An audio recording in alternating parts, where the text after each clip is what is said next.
You are listening to Fantha Tracks. Because of the following special program, Wonder Woman and the Incredible Hulk will not be presented this evening.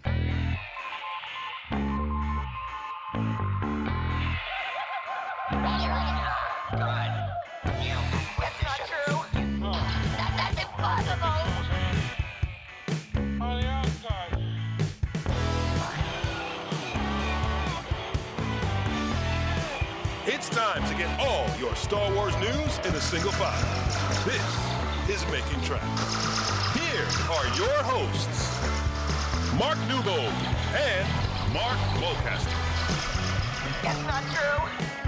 That's impossible. You're listening to Making Tracks. This is episode 99. I'm your co-host Mark Newbold, and joining me today is a man who, if he was lost in the galaxy and didn't know how to get home, he'd find a way just so he could shout, "It's coming home." Hello, Mark. How you doing? I'm sore today. Yesterday, I was out with the 501st UK Garrison in my Boba Fett costume. We were at Hemel Hempstead, and we were taking over the main shopping centre there with the heroes and villains. I don't know what you'd really say. It's not a Comic Con. It's just like an event where they kind of have like movie cars and stuff like that, film characters. So we had members from, like I said, the 501st UK Garrison, and also their sister club, which is Real Icons, which deals with all non-Star Wars iconic movie characters. So my girlfriend Karen was dressed up as Black Widow, and we had a fantastic Captain America and that. But yeah, this morning my shoulders are sore from that jetpack. Having spent most of the day with that hanging off my shoulders, it's I need to rethink my life, I think, and see if I can get a slightly lighter alternative than my fiberglass one. I don't know, maybe I have to look at a 3D printing one or something. But yes, it was fantastic. Great little time out.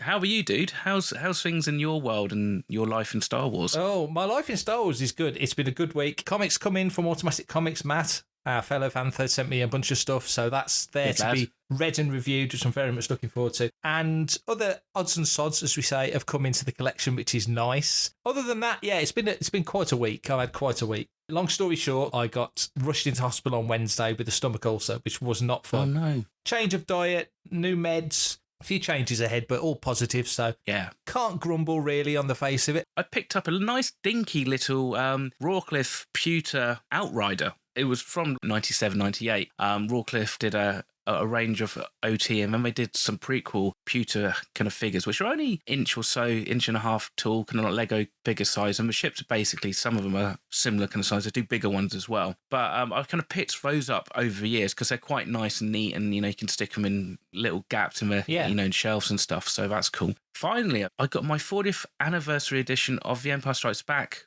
souvenir book from Titan, which has been delayed like 20 billion times from like last year when it should have come out. So it's taken basically a whole year of delays, but it's finally landed on my doorstep. So I'm quite excited to sit down maybe this afternoon and get a chance to thumb through that. So you've had a good week? Yeah, I've had a great week. But the main thing is you're on the mend. Otherwise it's me talking to myself, and I don't think people want to listen to that really, do they? So well, hopefully we'll never find out. We've got loads to talk about. We've got loads to talk about this week. Book of Boba Fett. Temuera Morrison. He's been talking about the show again. Mm-hmm. He dribbles out these little lines here and there. Doesn't give much away because he's a smart guy, and as we've said before, he knows where the snipers are. He drops little nuggets here and there, and the one that he dropped most recently when talking to the Express, the Daily Express, their website, was that he did mention that in relation to Book of Boba Fett, there's a bunch of directors come on board. And he actually says, we've got some great directors on board. Robert Rodriguez, we knew that. He's kind of the showrunner and guy behind it.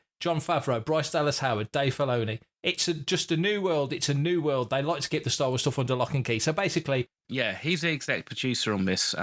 Bit like with Mandalorian, you've got these other directors kind of coming in and doing a single episode and stuff like that. But I'm guessing he's either directing or has kind of creative control over the lion's share of the overall series. So Temuera does go on to say about it, and I quote, "It's in the timeline of The Mandalorian, so I guess we've got to go back and see." And he's referring to the fact that obviously, you know, what things are going to be revealed and stuff like that. But the fact is, it's kind of confirmation of things that we've talked about. And I think we talked about last week about the Book of Boba Fett being The Mandalorian season 2.5, as people were referring to it. So the fact is that actually, yeah, it sounds like it's going to be kind of closely related. Hopefully it means it's going to be closely linked as well. Yeah, I think stylistically as well as story-wise, but also that bunch of directors. I mean, Rodriguez came in season 2, but Favreau, Bryce, Filoni, obviously all season 1 as well. So it seems to me, well, it's quite evident that Filoni and Favreau keep anything Mando related really close to their chest. They're completely in charge of that part of the Star Wars storyline in terms of wanting to keep a thematic, stylistic flow, keep things feeling and looking the same. And also, they've got a group of people there they can trust. It feels to me like Book of Boba Fett's a one-season show. It's a one-off thing. Like the Marvel shows, a lot of them are just one season, that's it. Instead of doing it as a movie, let's do it as a season of a TV show. Use the people that you know, the people that the actors are familiar with as well.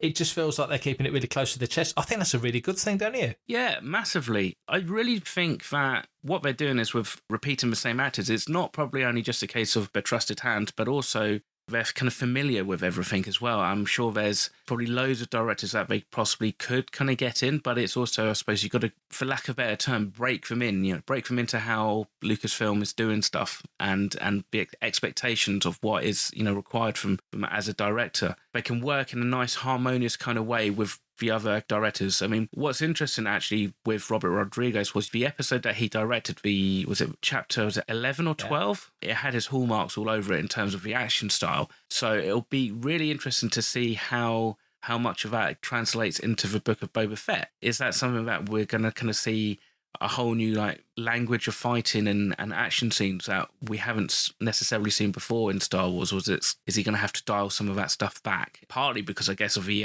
age rating they're going to want to be kind of shooting for the series. Definitely a consistency of style between all the different episodes, regardless of director. But yeah, you're right. His episode, that action did have that fast-paced moving kind of style that he does, didn't it? It had that flair. But also, I think that's also probably the influence as well of working with Temuera. I think, there was definitely hints of his Maori fighting style. I'm guessing Temuera really wanted to lend to the character, and I think it kind of worked. It's really exciting, I think, to see what's going to happen with the series. And I'm guessing a bit like, does this just kind of scratch an itch? Is the Book of Boba Fett scratching that itch and kind of almost putting to bed the fact that we didn't get a Boba Fett film back with Josh Trank, back in 2016, 2017, when, it was rumoured that he was going to be directing. It does feel like Fett, as a project, as either a film or a TV show, he's unfinished business. And it's money on the table because there's such a huge interest in the character. I know some fans are a bit tired of that and want to move on to new stuff, but let's put a bow on it if we want to do it in that way. And if Fett now becomes an occasional character or a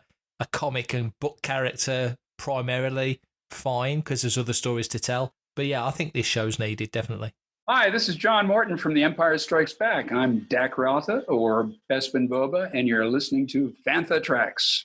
So this Friday just gone, Hasbro Pulse released 3 new figures and sets, all available later in the year on Hasbro Pulse in the States, Canada, and here in the UK. There's some very, very cool stuff coming here. The first one is the Black Series 6-inch Trapper Wolf figure. If you've ever wanted a dinky little Dave Filoni to play with, he hasn't got his hat, but he's got a helmet. Here he is. Looks absolutely fantastic. They couldn't have got a better likeness to Filoni. What did you make of this figure, Mark? Because this one's definitely going to be in my collection, totally. Yeah, absolutely. In fact, a friend of mine was like, can you make sure you get me one as well? Because I want to 3D print a cowboy hat. So I was like, yeah, absolutely. I said, tell you what, if I get you the figure, you got to 3D print me a hat, and maybe I'll get a couple of versions so I can kind of crack one out of the packet. It looks pretty much spot on from what we saw in the Mandalorian Season 2, because there was a difference in the flight suit between Season 1 and Season 2, in case you didn't pick that up. In Season 1, they were kind of wearing the more kind of shiny, glossy Rogue One era flight suits, and then they transitioned back into the more traditional OT era cotton flight suits for Season 2.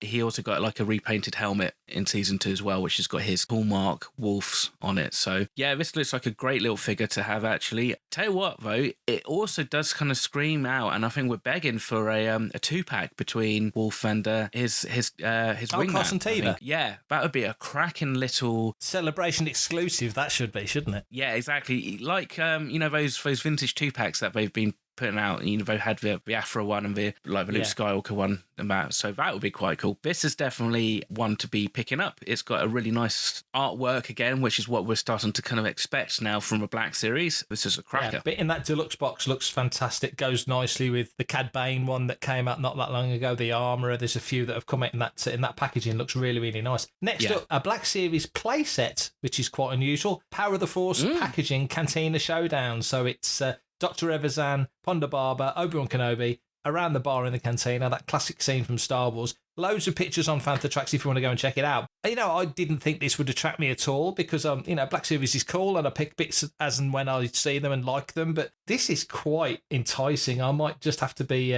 making room for this one. Yeah, me too. And the reason why is because it's that Power of the Force 2 green lightsaber box packaging, which for me is basically what I first started picking up as a collector. That was what was around, and in fact, I've got that original 3-pack somewhere floating around in my collection room. There's like a nostalgia there, and you know, it's got the 50th Lucasfilm anniversary logo on it. But other than that, I think the packaging looks pretty much the same as it did, only bigger from the original 3 3/4 inch range. And the third and final piece out of this batch of releases was from the vintage collection, the Emperor's Throne Room. I'm getting this. The packaging is so evocative of what came out back when Jedi came out. It's just got obviously it's the vintage collection, so it's totally aping that look, but this looks like something that should have sat in my collection 35, 36 years ago. You've got the Emperor's chair, you've got the Death Star window, if you want to call it that the Emperor sits and looks out of. It's very much a display piece, I would say. It just looks fantastic. Again, comes out through Hasbro Pulse later on in 2021.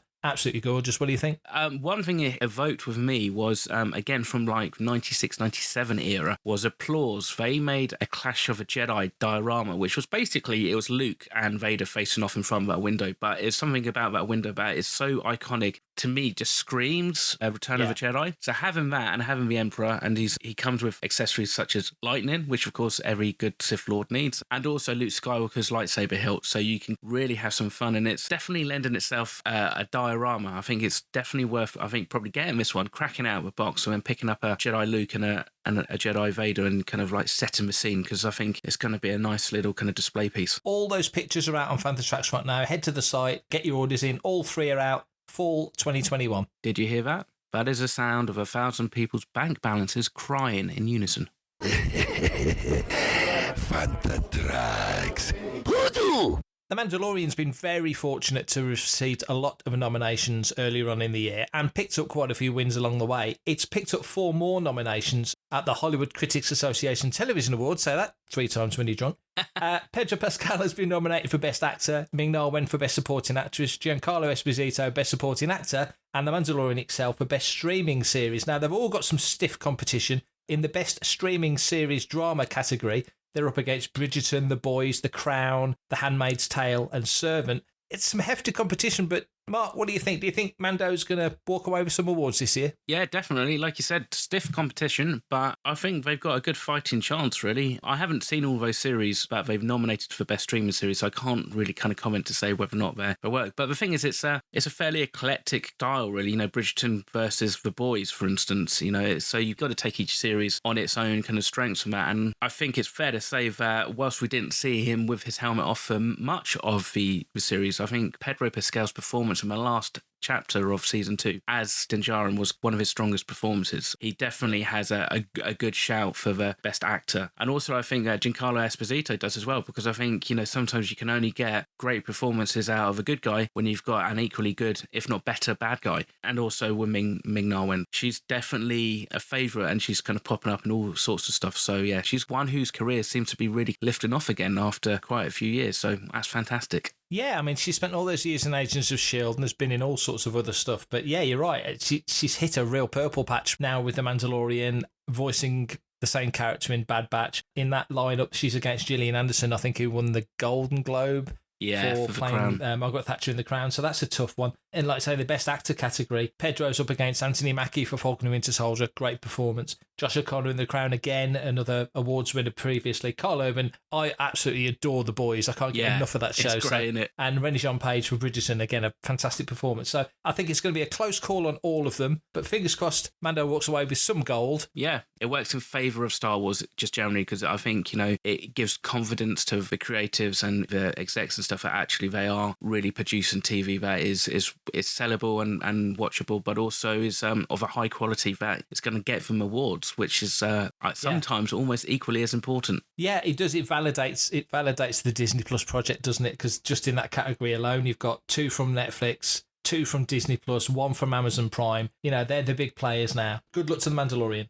Hi, I'm Simon Paisley Day. I played General Quinn in Star Wars 9. You're listening to Fantha Tracks. With Star Wars Visions expected to be released into the galaxy by the end of September, it's a perfect time for, you guessed it, some book tie-ins. Star Wars Ronin, a Visions novel, is set to be released on October the 12th, and this week Stars.com as well as Fanfatrax had the inside scoop on what could be expected from the story with a synopsis and first peek at the book cover.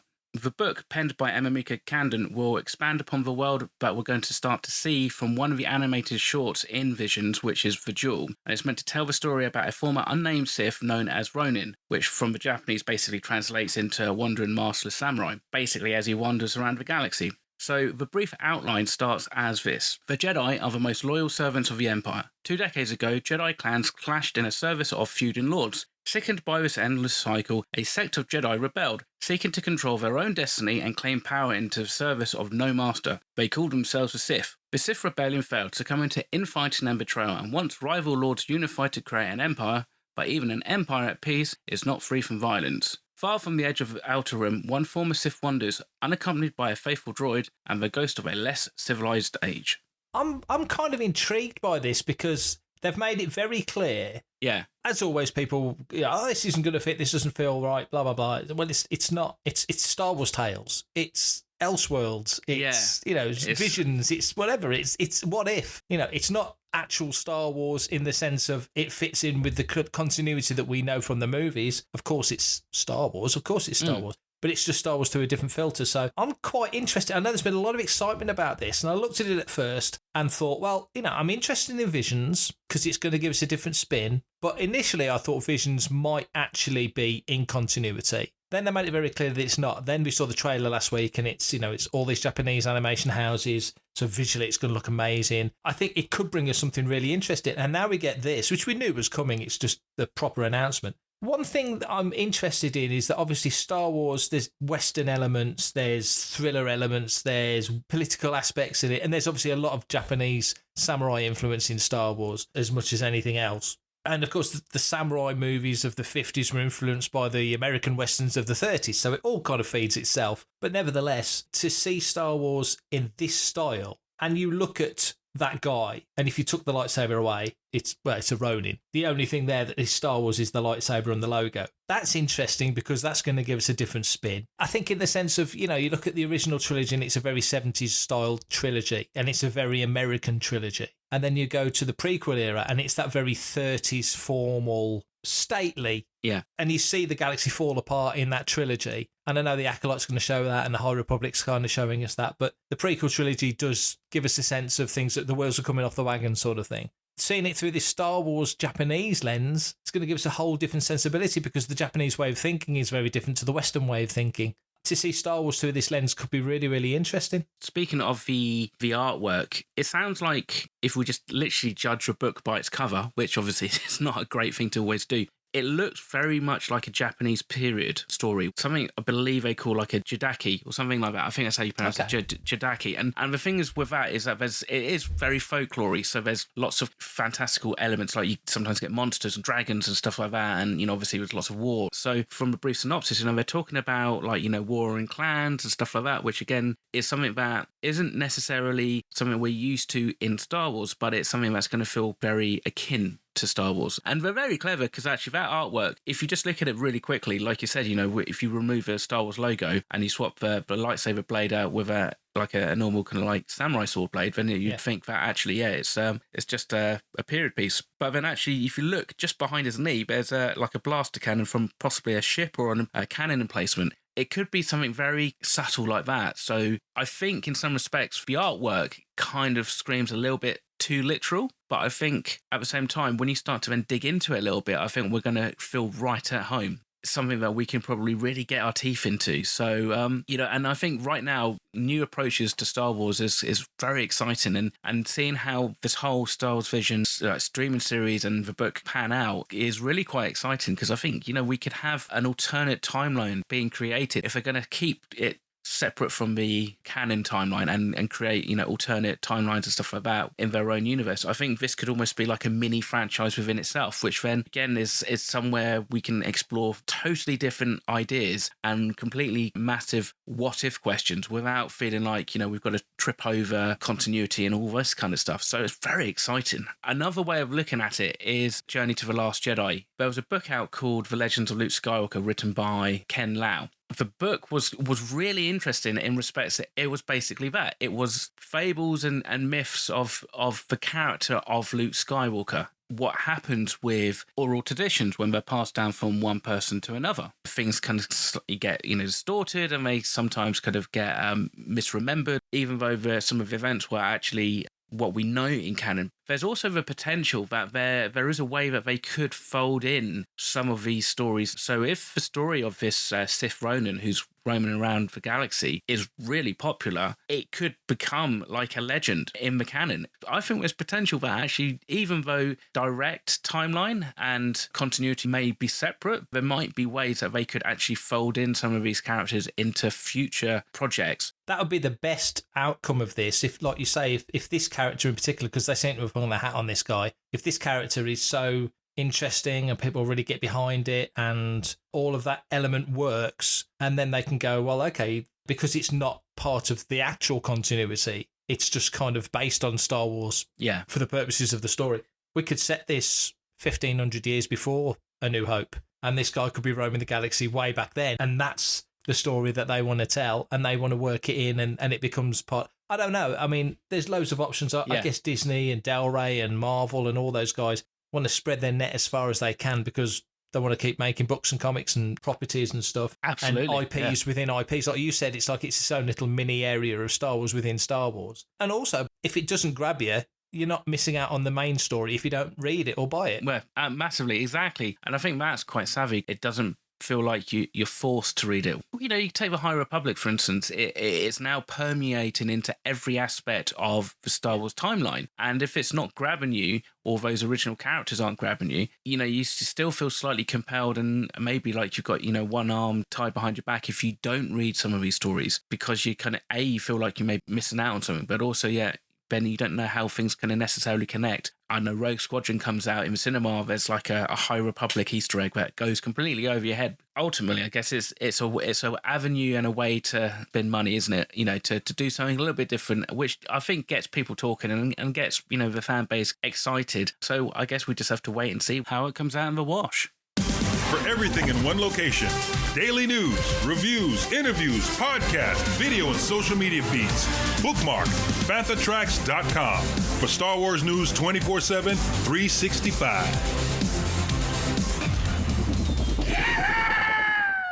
So this week we have a listener's question. It's coming from Scariff Podcast, and it goes thusly. Star Wars will most likely go on for a very long time. I think there's no doubt about that.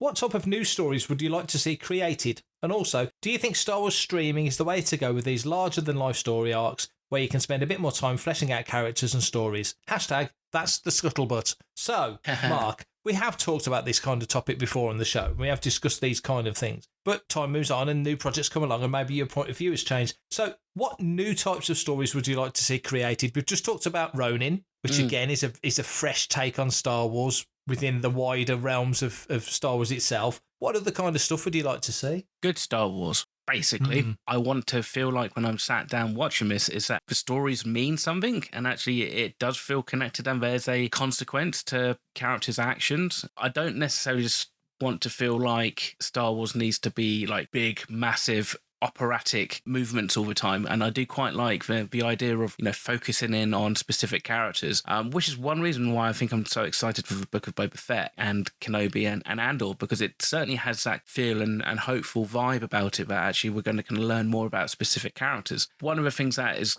going to scratch my itch hopefully will be Rogue Squadron, because I think it would be great to get some kind of pilot orientated series, but I'm still desperate to learn more about what Luke Skywalker and all those characters were doing after Return of the Jedi, but before The Force Awakens. I'm desperate to get more of that era fleshed out with those characters rather than necessarily, adjacent stories like The Mandalorian. Well, given that, then let's talk about the post-Jedi Luke story. Would you like to see that as live-action recast with the new actor playing Luke, or would you like to see it as an animation, or is there no preference? Yes, that's a good question. Animation would be interesting, because then, you just get Mark Hamill to voice it, and we know Mark Hamill is like one of the best voice actors in the business, so that would be interesting. I would probably prefer that maybe than a recasting. I mean, it's difficult, isn't it? Because, like, I think we all accepted Alden Ehrenreich as Han Solo when he was recast for Solo. I don't think the technology and the budget is there to support a full, let's say, 8 or 10 episode Luke Skywalker series and do the de-aging that they did for The Mandalorian. And also it kind of starts to feel a bit disingenuous, because actually, like, with the action fights, it wasn't Mark Hamill really doing, the lightsaber fighting and stuff like that, which is fair enough because he's older, and I'm sure he didn't have actually a huge amount of notice to train and do all that kind of stuff for that episode. I would be just interested in seeing Mark Hamill just do more Luke in whatever form that is. But live action on Disney Plus or an animated series on Disney Plus would probably be my preference. It can be something that could be a little bit of a slow burn. I mean, could you imagine if we had 10 or 12 episodes that really explored that dynamics between Luke and Leia and Han maybe, and Ben Solo, and kind of really get into that, the crux of, like, how Snoke really kind of got into his head to the point whereby Luke has absolutely no hope in redeeming him and feels like the compulsion is to end his life rather than try and redeem him. So I would love to see all that kind of stuff play out. I'd still love to see some real heavy politics of Star Wars. I'd like to see the back channels of the Rebel Alliance being formed on Coruscant at the Senate around about the time of Revenge of the Sith. So even maybe, again, a bit like with Bad Batch, covering the events of Revenge of the Sith, but seeing it from a different angle and seeing how that develops as the Galactic Empire evolves and the Rebel Alliance grows and kind of becomes bigger. How about you, buddy? Have you got an itch that you want them to scratch? I'd like a political show. I think there's room for a political show showing the rise of Palpatine, sort of a House of Cards type show, West Wing type show, the machinations behind the power in the Senate. I think there's something there with all the other stuff floating around it, because you're folding in the Jedi and all the other aspects. I don't know whether that would be better as a live action or an animated show. I'm really not sure. I definitely want to see more of Han Solo because I love the underworld. So I think there's definitely adventures to tell there. And you could really have some fun there because you're folding in lots of bounty hunter characters, lots of other smuggler characters, underworld characters. Going to Jabba's palace, you're going to see all these other sort of underworld characters around the galaxy. So there's definitely stories to tell there. I would like to see, like you do, more of a filling of the era between Jedi and Force Awakens, because that's 32 years and there's a lot of stuff. Okay, we've got Mando in there now, but I kind of almost expected, and maybe season 3 will go there, but season 1 and 2 felt very focused upon the story of Mando and Grogu. And I thought Bad Batch would be very, very focused on the story of the Bad Batch. And already in the first 10 episodes, we're going to talk about episode 11 in a minute, but the first 10 episodes has really shown us a lot more of what's going on around the galaxy than Mandalorian has, of what's happening around the galaxy in its time, which has really quite surprised me and impressed me. And I'm hoping Mando shows us a little bit more of what's going on in a broader sense in the galaxy. So I'd like to see that. I do think there's opportunities, like I said earlier, in relation to Ronin, to go back in time and going back to an old Republic era, going back a few thousand years. That could be interesting. There's lots of opportunities. And to Scarif Podcast point, I think doing it on Disney Plus works better because, Mando gets 8 episodes. I'm assuming Fett's going to get about the same. Bad Batch got 16 episodes for season 1. We've still got 5 episodes to go. So if you do it as an animation, you really are. It's a third of the year. A third of the year is taken week on week. People are getting excited for the next episode of this show. There's potential there. And really dig into the detail and the intricacies of what's been set up, because a lot of what's been set up was there in the films and the existing TV shows anyway. And then there's everything that they've added onto that since 2014. And now you've really got a sweet spot of characters and plots all coming together that could really be building something very special here. So that's what I'd like to see. Hey man, it's me, Kevin Smith, a Star Wars fan, Fantha Tracks fan. You may remember that by the end of last week's episode of The Bad Batch, Clone Force 99 found themselves rescuing a former Separatist senator, and of course Omega paid off the squad's debt to Sid via a series of Dejarik games. So because of all that running and gunning, it appears the show creators have opted for the crew to take the week off and sit this one out, which in that case opened the door for a fantastic side trip to Ryloth, and you could say an origin story for Captain of the Ghost, Hera Syndulla, with Vanessa Marshall reprising her role. So, like last week's episode, the show opens with a large crowd gathering to hear what the blossoming galactic empire will mean to Ryloth and its inhabitants. And what follows is a fantastic story about Hera's dad, Sham Syndulla, realising that whilst the war against the Trade Federation's battle droids is over, Ryloth is far from free. So a bit of a sidestep for what we've come to expect from the Bad Batch so far in this season. Were you pleasantly surprised by this? I was really impressed because it was so not what I was expecting. I was not expecting an episode of the show to relegate, not in a bad way either, relegate Clone Force 99 to being a cameo appearance in their own TV show. Yeah. We're heading down to Ryloth now. We're moving around the galaxy again, which is always great. Seeing some of the results of the Empire's expansion throughout the galaxy. Ryloth's always had issues in the past. We saw that in the Clone Wars. They're a planet that doesn't like to be subjugated. They want to be free. The Emperor's come along and Sham Syndulla is basically saying, it's doing the old John Lennon, isn't he? He's saying, give peace a chance. We've just fought a 3-year war. Let's give these people an opportunity to do what they've said they're going to do. Let's just calm it down, give this a chance to work. He's number 2. Gobi is very sort of reticent. You can see the Empire have got their eye on him. Admiral Rampart's there again, obviously trying to impress Tarkin and, be the up-and-comer that he is. And there's already an Admiral, so he's pretty high at the ranks anyway. Yeah, he's doing pretty well. He's doing pretty well. Got his subscription agenda. Let's take these key planets. Ryloth's in a key part of the galaxy. And we're at like episode 11 of season 1. So it's an interesting time to pick a story like this because it feels like it's a turning point in the season. I think the last 5 episodes will play off this and last week's episode off common ground because that was kind of similar. Got a planetary governor who's a separatist in that instance, who's got the Empire rather sitting on his shoulder, waiting for him to say what he's been told to say and just can't bring himself to say it. And he escapes. So in this episode, it's Cham and Elaney who are in a kind of a similar situation. They don't escape. So it just feels like this thing's starting to build already. This seeds of rebellion type feel is starting to build already. Yeah, exactly. And I think that's one thing that I was quite surprised about this series is just how much there seems to be quite a heavy focus on that burgeoning rebellion. We're using the Bad Batch as a vehicle to get glimpses of the galaxy and, like they're floating down a river. Let's say they're floating down the Amazon. You've seen all these little tributary other rivers join the Amazon. They kind of just flit off just to have a quick adventure down that other river and they kind of come back to the mainstream and they kind of carry on. And everything is kind of seeding the Rebel Alliance. Everything that they're doing, you kind of think, well, the planet last week and maybe the Senator's then going to basically, he's going to maybe fund the Rebel Alliance or something, So it's, and obviously we know that whilst the Twi'leks and the Free Ryloth movement isn't necessarily part of a Rebel Alliance per se, they fight alongside them, and obviously we know what Hera goes on to in that. So, and then again, speak of like rebels and stuff, and we've had Saw Gerrera and all that, and every time they come up against somebody, they find actually they're already being repressed and downtrodden by the Empire. It's like the Empire's effect seems to be fairly swift in its making, and we know that from Expanded Universe, and I think even from canon, that the Twi'leks on Ryloth, they kind of stay neutral, but they are also occupied for the whole time that the Empire's in operation. What I really liked was how much it focuses on a young Hera, because Hera is one of those characters that we already see from Rebels is fighting the good fight. She's already got the ghost, and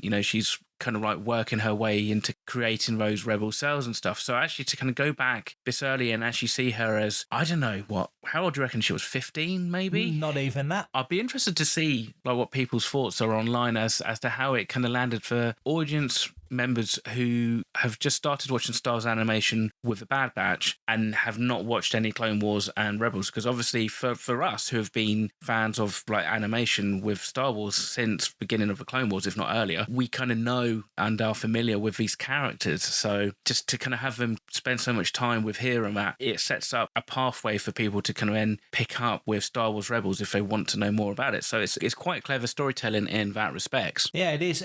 And also I think there'll probably be a lot of people watching the Bad Batch who either haven't seen or aren't aware of Rebels. They may watch that episode and see this young character called Hera and think nothing more of her because they might not be aware of her wider history. A little bit of digging on Disney Plus, they go, hang on, there's a whole TV series about this character. There's like 4 seasons. And so that's a smart move from Disney. We've had a lot of, inverted commas, guest star appearances in Bad Batch. Pretty much every episode pulls in somebody we're familiar with and know. And now they do it with Hera, who I don't think anybody would have expected. I don't think anybody saw that coming. And here we are, when's Rebels set? 5 years before Star Wars? Yeah. So we're sort of 14 years away from the start of Rebels, give or take. I think New Dawn was a little bit before that, the novel. But you're still significant amount of time. And Hera's not that old as a cat. I think Hera's only in her mid-20s, mid to late 20s. So maybe you're working on those numbers. You've got to say Hera's 11 or 12 here, I'd say. About the same age as Omega. They're starting to fold in these elements that are looking forward as well. The show felt like a Clone Wars episode, because of the whole Ryloth thing. There was that big Ryloth arc quite early on in Clone Wars, wasn't it? You're really way back. But we're also looking forward now. So I just done the review for Starburst, and I said in that review, maybe now with Andor coming, you'll see young Cassian, because we know he's been in this war since he was 6 years old, So you could see him as a kid. You could see Han and Kira on Corellia, because for whatever reason they go to Corellia. That would tie in with War of the Bounty Hunters. It just feels like they're tying all these little threads, be they comic, be they novel, or other TV shows. This is the synergy I think they dreamt of when they started it all off. And there's been wobbles. And there is one big wobble. You're more familiar with it than me because you've read the book. But Becca Benjamin mentioned it in her review, which will be on Fantha by the time you listen to this episode. Orn Free Tar. Yeah, so Orn Free Tar is a character who's kind of been around really since The Phantom Menace in the Senate. He's always had his own interests ahead of his own planet, which is Ryloth. And so he was basically the embodiment of that kind of Senate corruption, really. He's one of the prime examples. He basically appears in a book by Paul S. Kemp, which is set 14 years before the Battle of Yavin, so 6 or 7 years after Bad Batch, and he's obviously clearly alive. So obviously there's a big question mark over whether or not he survives the headshot that Crosshair so expertly gives him, or whether or not there's been a bit of a rather large canon blip again, and that they've just killed off a character that has a fairly kind of important part to play in a book, which is part of the first real kind of wave of new canon Star Wars books, which came out in 2015. Bit of an interesting one. I don't think there's any kind of official kind of confirmation, unless, of course, we just accept and are to take that because he does appear in Lords of the Sith, that actually he does survive. But it seemed like a fairly definitive headshot, really, I think. It did. Which is pretty graphic as well for Bad Batch, considering we've had 2 or 3 episodes of people just being stunned left, right and centre, to then suddenly get a headshot like that was kind of a bit out of the blue. Yeah, very true. I mean, it would fit the Empire's plans to set up Cham Syndulla at the end of the episode the way they did. It's just the perfect setup. I mean, it's surrounded anyway, so he can't escape, but you've got me sort of thing. But it's an easy retcon. They can retcon whatever they want. So for the moment, it looks like Orn Free Tar's dead. As it goes, I think he's, like you say, he's probably not. They've probably got other uses for him. And then you move forward, 6 years to Lords of the Sith, and there he is. Hello, Bantha Drex. Bantha Drex. I screwed it up. Hi, Bantha Drex. Just the whole thought of the episode not having the Bad Batch at the core of it. So when you saw the Batch, especially Omega, it felt really fresh and interesting. That moment on the Ryloth moon, which I've got to say, the visuals, that whole sequence were amazing. Gobi Glee's ship, if they don't make a model of that, someone wants kicking, because that ship was, oh man, I love that design. There's just a whole mixture of elements about that ship, just looked amazing. New character that came in, I want to ask you your thoughts. Captain Hauser. What did you make of him? Because he seemed to me quite reticent to go against what Cham was wanting to do, but was giving them the benefit of the doubt, and Hera gets caught snooping around where she shouldn't. Yeah. Did he feel to you like a guy had had his chip pulled out, or what? Oh, that's a good question. I don't know about that, but I think it felt to me like he really had spent a lot of time on Ryloth. Yeah. He's probably been there for a long period of the Clone Wars, and obviously knows the Syndulla's pretty well. So I think he had that duty versus family conflict going on. And I was kind of expecting near the end for him to maybe make a turn, which is a shame, because actually I really liked his armour. He didn't have the Royal Navy blue kind of the 501st and Captain Rex, but it was a nice teal colour. I don't know, it just worked really well. And I was like, oh, that's a really nice colour. There's more prominence to him than just a generic clone commander, because they could have put any clone commander in there. So the fact that they made him a character might suggest that actually he's going to be a recurring character that we're going to see for the second half of the season. And maybe even this whole weapons runs to Ryloth might be a main story theme for this back end of the season. It's also quite interesting to kind of find that actually Sid is basically becoming she's like the Quark of of a Bad Batch kind of universe. That is honestly, that was my next point. I was going to say, Sid, isn't she like the Quark of Bad Batch? Because he was selling arms to anyone who would put a finger in the trigger. And here we've got Sid selling weapons to a Ryloth revolutionary group. Yeah. I'm glad you said that. Yeah, really am. But, I mean, at the same time, I think what was quite good was actually, and I think where the Bad Batch appearance in this episode works really well, is the fact that actually they're like, you know, have you really thought this through before you kind of like start building your arsenal? You know, do you really know what you're getting yourselves into? The Twi'leks are kind of slightly blinded by the fact that, you know, they got one over on the battle droids and the Trade Federation and you know, the separatists and stuff. But I think the Empire is a completely different beast. And I think by them potentially assassinating or just even taking a shot at the planet's senator kind of shows that they're not willing to just kind of be dicked around, and they're going to kind of probably put their, you know, the hammer down pretty quickly should anything try to rise up. You know, it's a big gamble by the Twi'leks for them to kind of just start doing that straight away. Yeah, it is. And also, given the point of time where we're at, and one thing that surprises me, actually, just as a slight aside, is that I thought by now we might have seen the Emperor again. I thought we might have seen Vader again, just to give more of a framework to where things are going with the Emperor's plans to sort of take the whole galaxy under the Imperial banner, even though it's all, or most of it's under the Republic banner, and it's just a switch of ownership. So it's got going from, you know, red to blue. It's way more than that. So as we said last week, a separatist in the Republic era and the separatist in the Imperial era is a different thing. And now with Cham trying to play peacemaker and trying to calm things down, I think he's looking at the bigger picture of, I kind of know what this empire is about. We don't know how many weeks past Revenge of the Sith we are, but you've got to assume we're a few weeks past Revenge of the Sith now. Not that far, because they do seem fairly linear, don't they, these episodes to this point? Yeah, that's right, so, yeah. You know, you could probably say, it's probably a month or so, or maybe a bit more, I don't know. But Cham, as a leader, he's the charismatic one. All three Tar's the senator, but Cham's the charismatic guy, can see that this empire's, they're not there to make friendly. They're there to give their diktats and follow it or else. And we saw that last week in Common Ground. And again, we get a kind of a similar episode here with Devil's Deal, but interesting time to place this episode. It really makes me wonder what we've got coming up over the next 5 weeks. Big thank you to the Scarif podcast for sending in that question. That was good fun having a little bit of chat about that, and hopefully we'll continue to chat about more stuff about Star Wars next week and in the coming weeks. So a big thank you if you've made it this far. We really do appreciate you guys listening, and of course just remember that everything that we put out on the Fan for Tracks network, so the podcasts, Good Morning Tatooine, everything is completely free. There's no Patreon, there's no subscription charge. It's all free. It's all for the love of Star Wars and for the love of you guys. So enough of all the hard sales. As we say time and time again, we love reading your questions, but in case you're new to the show and you don't actually know how to get in touch, Mark obviously can give you all the details.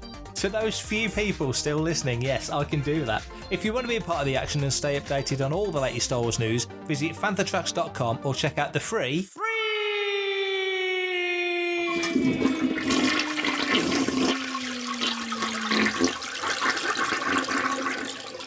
Fantha Tracks app through the App Store to follow us on your mobile device. You can reach out to us and send in your listeners' questions by emailing radio@fanthatracks.com. So as Mark just said, thanks to Scarif Podcast for this week's question. We have a question for episode 100. We've got nothing for anything after that, so pile in your questions. I'll put out a tweet later on requesting more questions, so send them in. As you know, we'll talk about anything, as long as it's Star Wars related, but even not sometimes. Comment, like and share on any of our social media feeds @FanthaTracks, and be sure to subscribe, leave a review, preferably a 5-star one, on Amazon Music, Audible, Apple Podcasts, Google Podcasts, Spotify, or your podcatcher or smart speaker of choice. And as always, thanks to James Semple for composing the Fantha Tracks intro, Adam O'Brien for our Making Tracks only music, and Mark Daniel and Vanessa Marshall, star of this week's episode of The Bad Batch no less, for our voiceovers. Remember, tune into our weekly Fantha Tracks news show, Good Morning Tatooine, live Sunday evenings at 9 p.m. UK time, 4 p.m. Eastern and 1 p.m. Pacific on Facebook and YouTube. There was not an episode this week because, believe it or not, the football was on, so we didn't do an episode of GNT this week, but there will be one next week. Thanks for that, buddy. You look after yourself, take care this week, and no more hospital visits,